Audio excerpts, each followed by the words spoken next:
హరే కృష్ణ. ఇప్పుడు మనం ఉన్నాం బాలాసోర్ దగ్గర రెమున అనేటువంటి ప్రదేశంలో.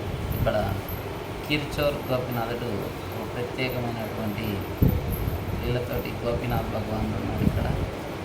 సో ఇక్కడ భగవాన్ని కీర్చోర్ గోపినాథుడు, కీర్ అనగా పాయసాన్ని దొంగతనం చేసిన కృష్ణుడు గోపినాథుడు అని పిలుస్తారు. ఎందుకు ఆయనకు ఆ పేరు వచ్చిందనే దానికి ఒకసారి వృత్తాంతం చూస్తే, మనకు త్రేతాయుగంలో శ్రీరామచంద్ర ప్రభు లీలా సమాప్తి చేసే ముందుగా ఆయన ఈ ప్రదేశానికి వచ్చి ఇక్కడ ఒక పెద్ద రాతి బండ పైన బాణంతో కృష్ణుని యొక్క రూపాన్ని చిత్రీకరించి ఆ యొక్క రూపంలో ఉన్నటువంటి ఆ త్రిభంగ నయనాకృతిని చూసి మురిసిపోతూ ఉంటే సీతమ్మ వారు అడుగుతుంది, స్వామి ఎందుకు అలా మురిసిపోతూ ఉన్నామంటే, దేవి తర్వాత ద్వాపరయుగంలో వచ్చేటువంటి నా యొక్క రూపాన్ని, నా అవతారాన్ని చూస్తే చాలా ముగ్ధ మనోహరంగా ఉన్నది ఆ రూపము అని చెప్పగానే సీతమ్మ వారు అడుగుతుంది, నాకు కూడా ఆ రూపాన్ని చూడాలని ఉంది అని. అప్పుడు శ్రీరామచంద్రుడు స్వయంగా ఆయన బాణంతో ఆ బండపైన కృష్ణుని యొక్క విగ్రహాన్ని చెప్తాడు. అదే ఇప్పుడు మనం చూస్తున్నటువంటి ఈ క్షేత్రంలో కొలువై ఉన్నటి గోపీనాథ్ భగవానుడు.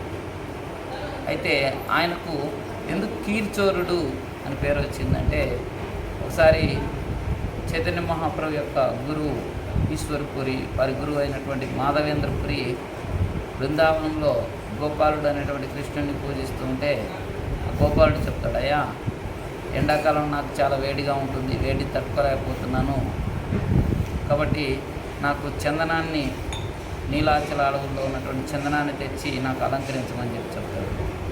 అప్పుడు మాధవేంద్రపురి బృందావనం నుంచి పూరి వస్తూ చందనం కోసము మధ్యలో ఇక్కడ అలసట సేద తీరటానికి అని చెప్పి ఇక్కడ ఆగితే, ఇక్కడ ఈ గోపీనాథ్ దర్శనం కోసం వచ్చినప్పుడు ఇక్కడ పూజారి నివేదన పెట్టి మందిరాన్ని క్లోజ్ చేసి ఉంటుంది అనమాట.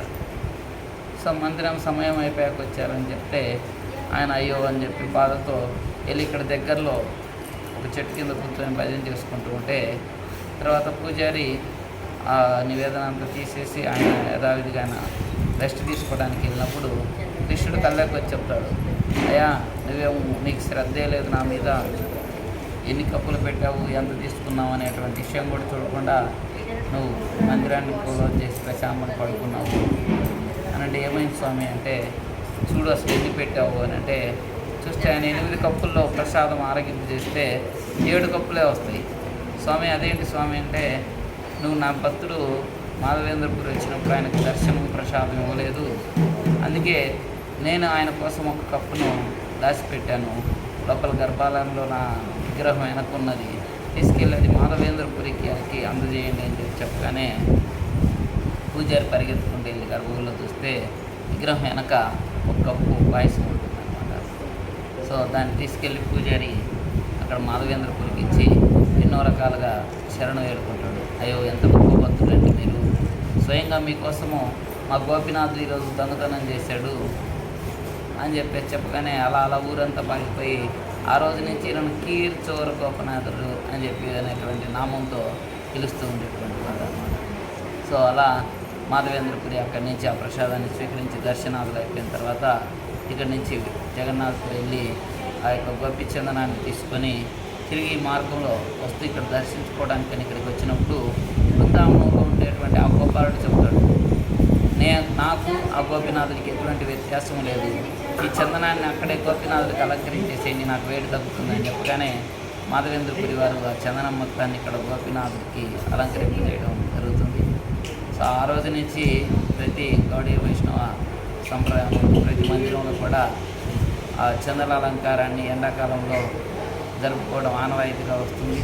ఆ చందన యాత్ర పునాది ఇక్కడే ఆ యొక్క గోపీనాథుడు కీర్చోర్ గోపీనాథుడిని ఇదే ఆ ప్రసాదం కప్పు వచ్చిన భక్తులందరికీ కూడా ఈ యొక్క మట్టి కప్పులో మట్టి పాత్రలో ఈ ప్రసాదాన్ని ఆరగింపు చేసి భక్తులందరికీ కూడా ఇక్కడ వితరణ చేస్తారు. సో ఈ కీర్చోర్ గోపీనాథ్ యొక్క పాయసం చాలా అద్భుతంగా ఉంటుంది. హరే కృష్ణ.